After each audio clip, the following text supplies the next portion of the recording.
നമസ്കാരം, കലാകൗമുദി ഓൺലൈനിലേക്ക് സ്വാഗതം. VD സതീശൻ തന്നെ ചതിച്ചു, പിന്നിൽ നിന്ന് കുത്തിയെന്ന് രാഹുൽ മാങ്കൂട്ടത്തിൽ. തൻ്റെ അടുത്ത സഹപ്രവർത്തകരോടും AICCയിൽ നിന്നും വിളിച്ച പ്രമുഖ ചില നേതാക്കളോടുമാണ് VD സതീശൻ തന്നെ പിന്നിൽ നിന്ന് കുത്തിയെന്ന് വളരെ ദുഃഖത്തോടെ രാഹുൽ മാങ്കൂട്ടത്തിൽ പറഞ്ഞത്. VD സതീശൻ്റെ അടുത്ത ആൾക്കാരായാണ് രാഹുൽ മാങ്കൂട്ടത്തിലും അദ്ദേഹത്തിൻ്റെ മെൻറ്റർ ഷാഫി പറമ്പിലും അറിയപ്പെട്ടിരുന്നത്.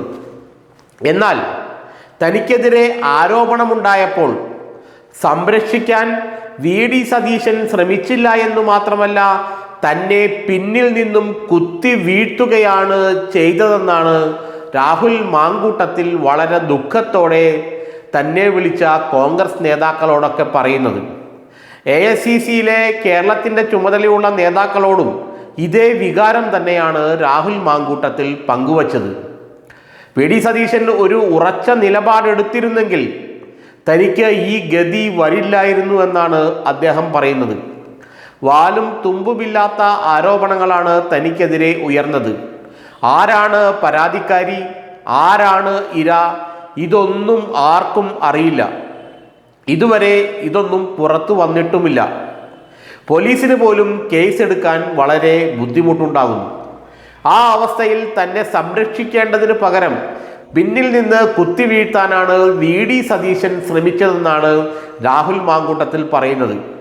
സതീശനെ പ്രതിപക്ഷ സ്ഥാനത്ത് നിലനിർത്താനും നേതാവാക്കി നിലനിർത്താനും കേരളം മുഴുവൻ അനുയായികളെ സൃഷ്ടിക്കാനും താനും നന്നായി പരിശ്രമിച്ചുവെന്നും എന്നാൽ ആ നന്ദിയൊന്നും VD സതീശൻ തന്നോട് കാണിച്ചില്ലെന്നുമാണ് ഇപ്പോൾ രാഹുൽ മാങ്കൂട്ടത്തിൽ പറയുന്നത്. എന്തോ ഒരു ഭയമുള്ളതുപോലെ, തന്നെയും ഷാഫിയെയും അദ്ദേഹത്തിന് ഭയമുള്ളതുപോലെയാണ് VD സതീശൻ പ്രവർത്തിച്ചത്. ഒരു നിമിഷമൊന്ന് ആലോചിച്ച് ഈ ആരോപണങ്ങൾ അടിസ്ഥാനരഹിതമാണെന്നും പോലീസ് കേസോ FIR വരികയാണെങ്കിൽ മാത്രം, അല്ലെങ്കിൽ ഇരകൾ നേരിട്ട് രംഗത്ത് വരികയാണെങ്കിൽ മാത്രം രാഹുൽ മാങ്കൂട്ടത്തിനെതിരെ പാർട്ടി നടപടിയെടുക്കുകയുള്ളൂ എന്ന് പറഞ്ഞാൽ ആ വിഷയം അവിടെ അവസാനിക്കുമായിരുന്നു. എന്നാൽ ഈ വിഷയം കത്തിച്ചു നിർത്താൻ അദ്ദേഹം ശ്രമിച്ചുവെന്നും അദ്ദേഹവുമായി വളരെ അടുപ്പമുള്ള കുടുംബത്തിലെ ഒരു ചലച്ചിത്ര നടിയാണ് തനിക്കെതിരെ ഈ ആരോപണം ഉന്നയിച്ച് ഇപ്പോൾ ഈ പ്രശ്നങ്ങളെല്ലാം ഉണ്ടാക്കിയതെന്നും രാഹുൽ മാങ്കൂട്ടത്തിൽ പറയുന്നു. റിനി ആൻ ജോർജ് എന്ന പെൺകുട്ടിക്ക് VD സതീശനുമായി വളരെ അടുത്ത സുഹൃബന്ധമുണ്ട്, ആ പെൺകുട്ടിക്കും അവരുടെ കുടുംബത്തിനും. അതുകൊണ്ട് സതീശൻ തന്നെയാണോ ഇത് ആ പെൺകുട്ടിയോട് ഉന്നയിക്കാൻ പറഞ്ഞത് എന്ന സംശയവും രാഹുൽ മാങ്കൂട്ടത്തിൽ ചിലരോട് പങ്കുവച്ചു എന്നാണ് നമ്മൾക്ക് അറിയാൻ കഴിയുന്നത്.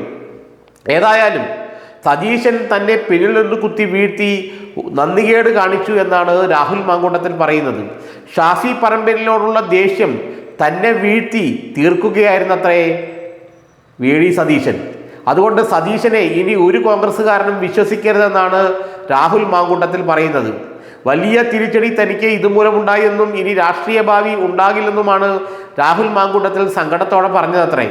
അതുകൊണ്ട് തന്നെ കുത്തിവീഴ്ത്തിയതിൻ്റെ ഉത്തരവാദിത്തം VD സതീശനും മാത്രമാണെന്നാണ് അത്രേ രാഹുൽ മാങ്കൂട്ടത്തിൽ പല കോൺഗ്രസ് നേതാക്കളോടും പറഞ്ഞത്. ഏതായാലും രാഹുൽ മാങ്കൂട്ടം ചില വെളിപ്പെടുത്തലുകൾ ഉടൻ തന്നെ നടത്തുമെന്നാണ് നമ്മൾക്ക് മനസ്സിലാക്കാൻ കഴിയുന്നത്. അത് കോൺഗ്രസിൽ വലിയ പൊട്ടിത്തെറി ഉണ്ടാക്കുമെന്നും സൂചനയുണ്ട്.